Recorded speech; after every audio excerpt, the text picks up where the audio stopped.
नमस्कार दर्शकों, हेरिटेज दर्पण गाथा राजस्थान रे में आपका हार्दिक स्वागत है। मैं हूं पूजा सिंह। दर्शकों, आज हम बात करते हैं सांगलिया गांव की, जहां ओघड़ पंथ के सिद्ध संतों की गद्दी है। ओघड़ पंथ की धूनी के लिए प्रसिद्ध सांगलिया शमशानवासी अघोरी बाबा की कहानी हम बताते हैं। हमारे साथ है जितेंद्र सिंह जी शेखावत, वरिष्ठ पत्रकार है, इतिहासकार है। सर, ये बताइए हमारे दर्शकों को।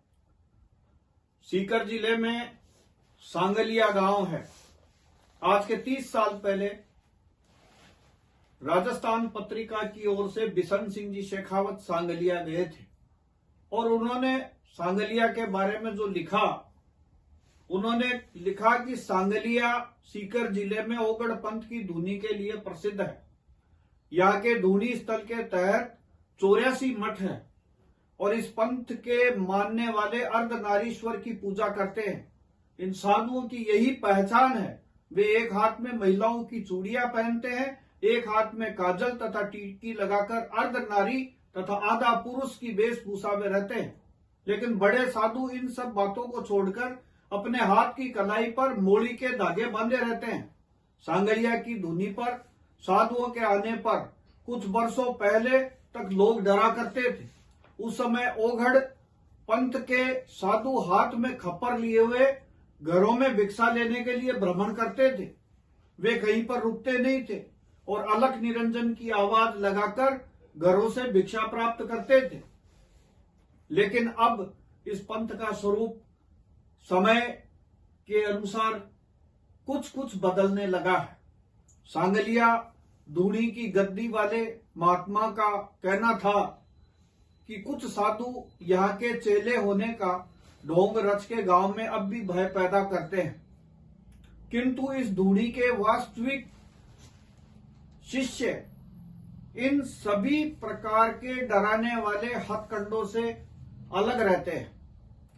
आज के 50 वर्ष पहले तक सांगलिया की धूनी से निकलने वाले ओकड़ पंथ के साधुओं से ग्रामीण डरते थे कि अपने बच्चों को छुपा करके रखते थे। सभी को यह डर रहता था कि कहीं ओगड़ पंथ के बाबा अपने मुंह से बच्चों के लिए कोई बुरा शब्द नहीं कहा जाए। सांगलिया में सबसे पहले बाबा लक्कड़दास आए थे। उन्होंने शमशान में ही अपनी धूनी लगाई थी।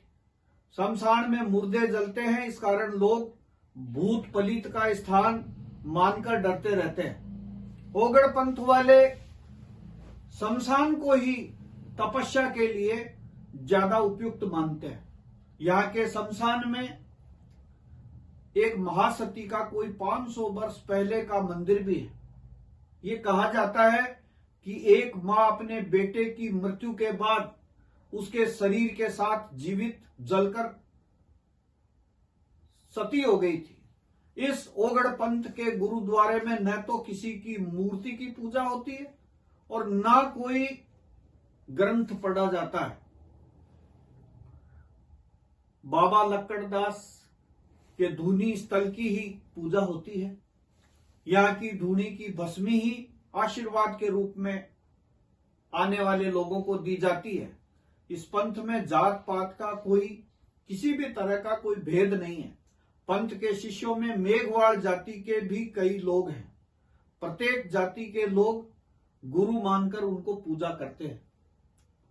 सांगलिया के मठ यानी गुरुद्वारे के तहत सीकर के गुलाबदास जी की बगीची का स्थल, जोधपुर के रातानाड़ा और रायका बाग की 2 धूनी, अड़कसर, किरडोली और आदि में भी है। ओगड़ पंथ के बारे में मारवाड़ की मर्दम सुमारी में जो सन 1815 में बनी थी, उसके प्रथम भाग में लिखा है गुरु गोरखनाथ का नाम तंत्र मंत्र शक्ति के रूप में पूरे भारत में प्रसिद्ध है। गोरखपुर शहर का नाम गोरखनाथ की बड़ी गद्दी के कारण से ही तो है। कहते हैं कि गोरखनाथ के 12 चेलों ने अपने नाम से पंथ चलाए। उनमें संतनाथ, रामनाथ, सारंगनाथ, धर्मनाथ, बैरागनाथ, दरियानाथ, गंगनाथ, ध्वजानाथ के अलावा सिद्ध विचारनाथ जी तो जोगी होने के बाद राजा भरतरी बने।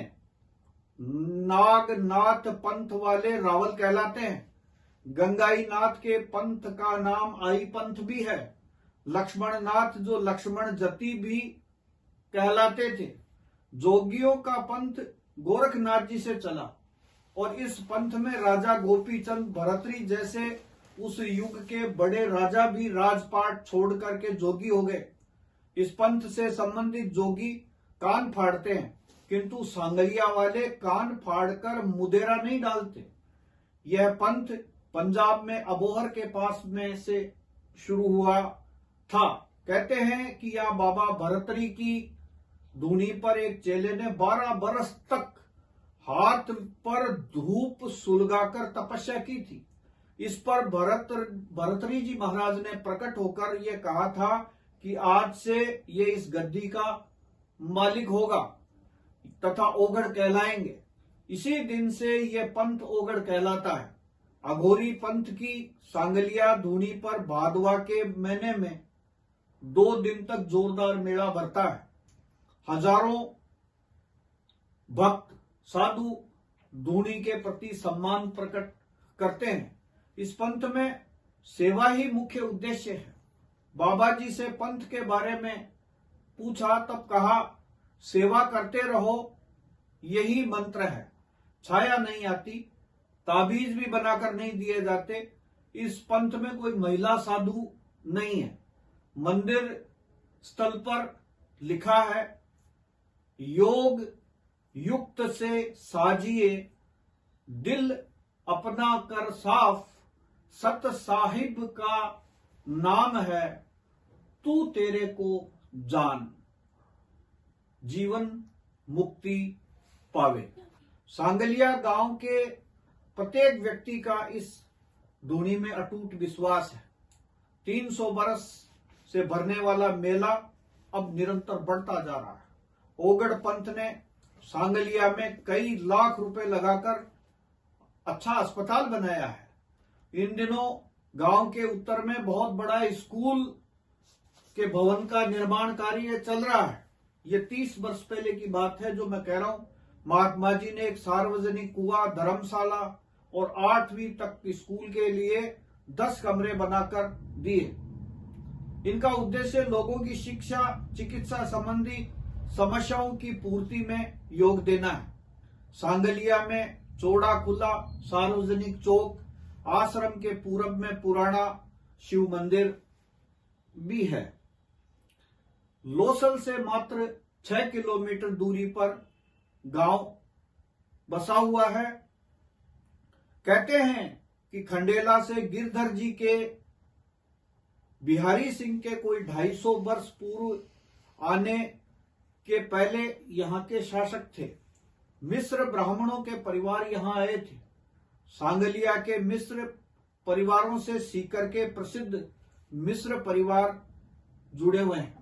फौजियों के परिवार के कारण गांव में घूमते युवक भी अच्छी सेहत और मरोड़ वाले हैं। गत दिनों श्रीलंका गई भारतीय सेना में सांगलिया के 30 वर्षीय दशरथ सिंह लिट्टे में हुई लड़ाई में शहीद हुए थे। फौज में कैप्टन मान सिंह, रिसालदार गोवर्धन सिंह, सूबेदार गोपाल सिंह के अतिरिक्त कई फौजी जवान हैं। करीबन 20 व्यक्ति खाड़ी देशों में कमाई करते हैं।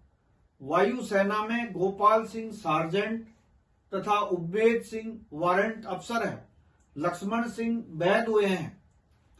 सांगलिया में रौनक का कारण भी फौज है। लिखकर राजेंद्र वर्मा आयुर्वेद में, गिरधारी सिंह सहायक थानेदार, महेंद्र सिंह बैंक प्रबंधक है।